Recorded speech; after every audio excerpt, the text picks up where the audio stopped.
Hello and welcome.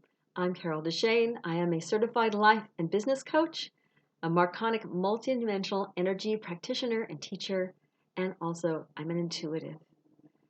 I've been talking about retirement. Whether or not you're ready for it, at some point everybody stops working, hopefully, to just enjoy your life. I talked about last time when to retire. When do you decide? And I did talk about finances, but today I'm going to talk about it in more depth because that's one of the things that really helps us decide if we can retire and what we're going to do. Like I said last week, it's really important to make a budget for yourself. And some of us don't like doing that. It's like, eh. So when you're making your budget, make sure you look at your current budget first. What costs you money right now? Write down the obvious stuff that you don't even need to look up. So maybe you know your mortgage or rent payment. If you have an association fee like I do, you write that down because you know what that is. You have gas and electric, water, maybe you have garbage. Maybe that's part of your association fee if you're like me, or the city pays for it, or maybe it's in your taxes like it is in California, at least some of California. Write down things like if you have a car payment, car insurance, renters or homeowners insurance. And if they're 6 months or a year that you pay them, then split it by 6 or split it by 12 so you know what the monthly amount is. If you have property taxes and you pay them every 6 months, figure out what it is, add an extra 50 or something because they always go up, and then split it by 6 or 12 depending how often you pay it. So look at all of those and then do yourself a favor. However you normally pay for your bills, look online. For example, I look on my checking account because it's where all the stuff, I only have one that everything comes out of. So I looked there and I wrote all of those down because I forgot some of the things because there's always a million things. And then I looked at 3 to 6 months of credit card bills. Whatever your credit card bills are, because a lot of people, that's the only way they pay now. So look at the credit card bills and see like how often you pay for gas. How often I have automated things for going across a bridge because while I'm working, that's what I do. It's $6 a day every time I go across the bridge. So I had that in there, which will come out later because I will be doing that when I get retired. So look at all those things you can possibly think of. Throw in a few extra things, throw in travel if you travel now, clothes that maybe you didn't pay anything this year, but how much a month do you think? Maybe $50 a month or maybe 200 a month or whatever it is that you might do for clothes. And if you only buy clothes occasionally, then maybe put in 50 because you buy two things at one point and maybe it ends up being 200 or whatever. Maybe you don't buy things very often, or shoes are part of clothes, so don't forget those. Don't forget things like toilet paper, household supplies. Don't forget things like toothbrush, toothpaste, women, makeup, jewelry. I mean, all those things that we do. Put categories in however you want to do them, but write down everything you can think of and then add a couple hundred at the end of the month for extras because there's always something that you forgot or something that comes up you didn't know. And that's a budget. That's about what you're paying now. Look at that and then multiply it out by 12 to see how much a year you need to make in order to be able, net of taxes, in order to be able to live. Now, then look at what expenses would come out or go in once you would retire. So the only thing I can think of, well, gas would go down unless I'm doing something fabulously. And my bridge would be wiped out because I wouldn't almost ever do that. But everything else would probably be the same because obviously food, which I didn't mention, food has to go in there, groceries, going out, if you want to go out to dinner or things, all of those things need to be on there. And I would do more of those sorts of things. Maybe I'd do schooling, go to classes of some sort, work out, whatever. So maybe those would be on there, but they wouldn't be on before. So whatever it is that you want to add on when you retire, you need to add those in. So those are two different things you have, two different totals at the bottom. How much a month? How much a year? How much different is there? Is there much different or no?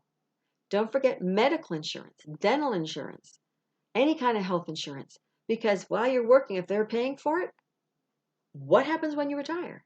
Are you waiting till you're 65? Do you have Medicare? How much extra on top of that for all the other parts that you're not being paid for by medical, by Social Security? So make sure you pay attention to those. You may have to do an approximate because you may not know, but over approximate. And then if you think you're planning on moving, selling your place out of state or out of the area, look at a third budget for that possibility.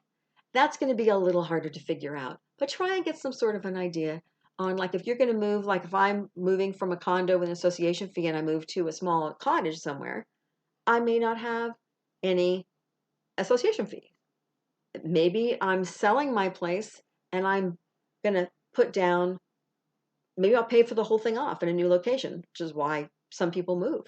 So if I would do that, or you would do that, however you want to have that, then maybe the mortgage comes out, the association fee comes out. The property tax will still be there, but maybe it's less because it costs less. It's in a different state. So those are all guesses, but they're kind of all guesses. But you base them on as much reality as you can. See how much you ultimately need a year, so you know how you stand. That's the most important piece of the puzzle.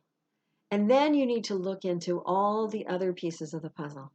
If you're looking to move after you retire, there are a lot of different states with a lot of different tax implications. They have different costs for how much food costs, how much mortgages are, how much houses are. So you need to look at kind of all of that and get a general idea. If you know exactly where you're moving to, it's so much easier than if you're no clue and you have 50 states to pick from. If you're thinking you're moving out of state, make sure that we're going to get into that next time. Make sure that you're looking as much as you can at the prices, at how much you need, because then and only then can you really go somewhere and say, this is about how much that I want to have yearly, net of taxes. Find a financial person. If you have one with one of the bigger brokerage houses, they do these reports for you. I had one done that's like 100-page report. It's like, oh my God, how much information do I not understand on this? But they walk you through it. They tell you which page is the most important. They give you different options so you can see how fast your money will go down. And make sure that when you look at that, you know about how long that your age range may be. Give yourself an extra 10 years.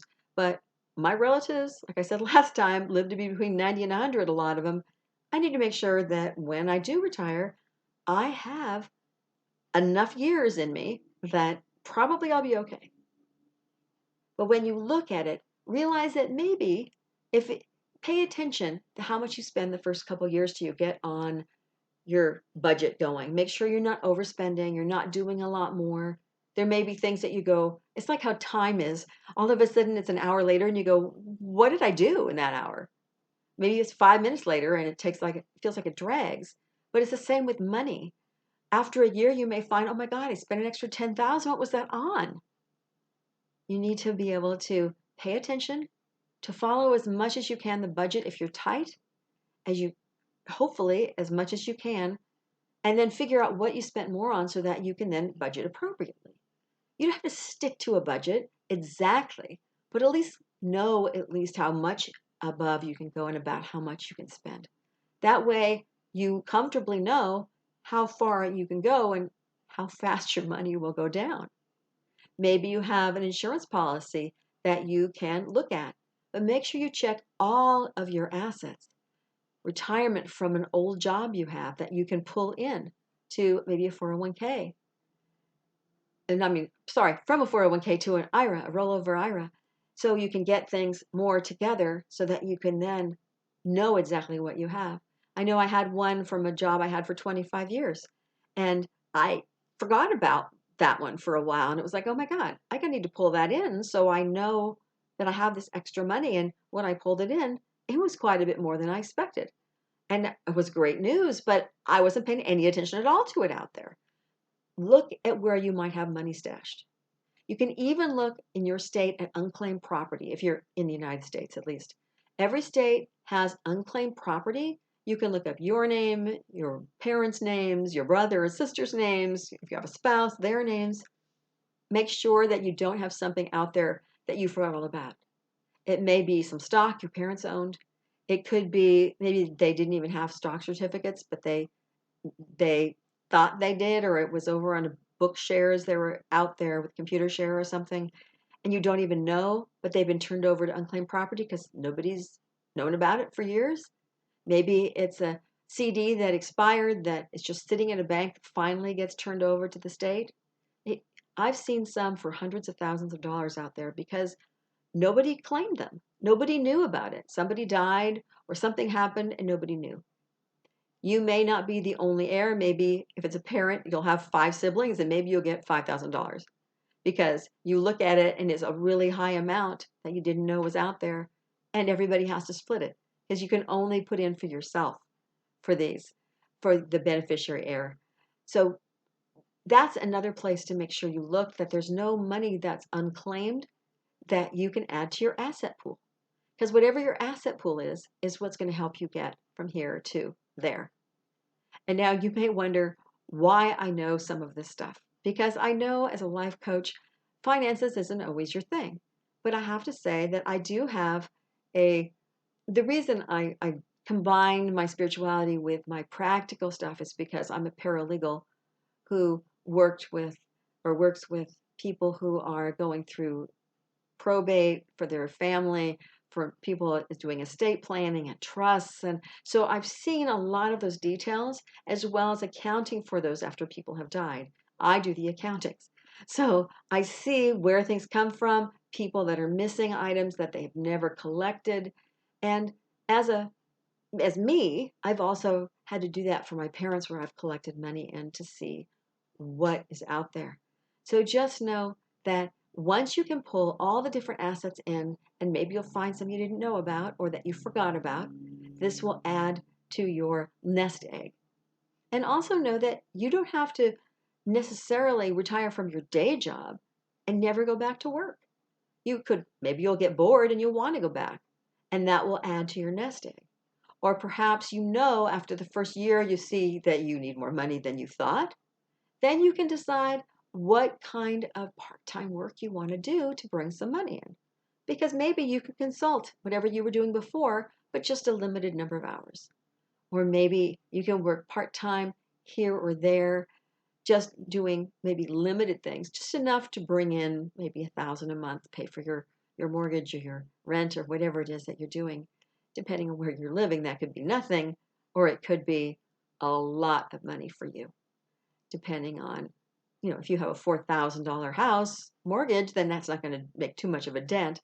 But every little bit coming in instead of going out is much more helpful. So take a look at those finances. Don't give up. Talk to people that you need to talk to the financial people that you deal with. Find someone else that can help you. If you need a spiritual shift in the way that you look at money, I do have a day long, and it's a long day, of changing your money karma so that you can get things rolling again if you're stuck. You can contact me about that. But there's a lot of people out there that can help you. Finances don't have to get you down. And of course, there's always Social Security if you put money into it that's going to help, and Medicare, both if you're in the United States.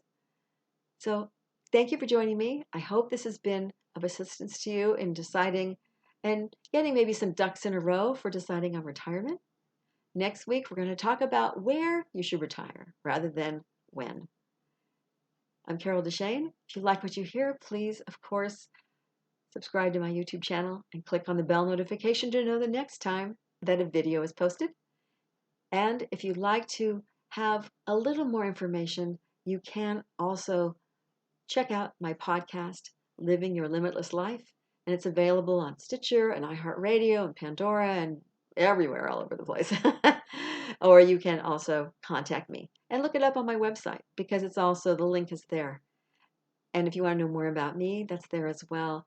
And that's at www.connecttojoy.com. That's going to be below this video. Until next time, please know that you are already enough to have this joyful, limitless life that you desire.